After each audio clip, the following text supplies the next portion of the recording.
iyadoo howlgalladii ugu dambeeyay lagu soo qabtay hub iyo weliba qaraxyo la doonayay in lagu dhibaateeyo shacabka magaalada beledweyne.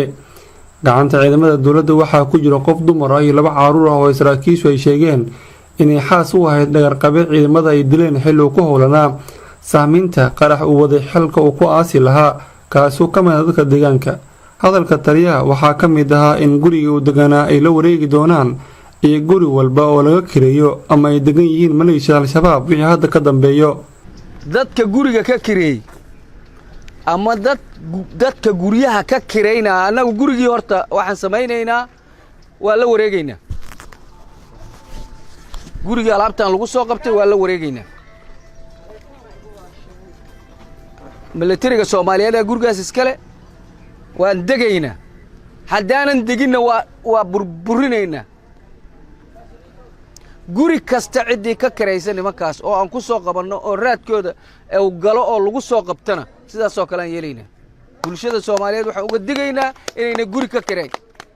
Colonel Farah Ali Waasuga waxa uu sidoo kale sheegay in ay jiraan ganacsato degan magaalada Beledweyne xarunta gobolka Hiiraan oo maalgeliya maleeshiyada al-shabaab ayuu sheegay in tallaabo laga qaadi doono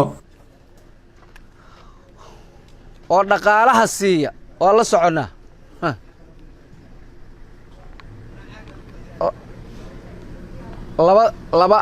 laba dawladood meesha ka jiri mayso. laba dawladoodna ganacsatadu ma siinayso lacag. hal dawladay sii doonto.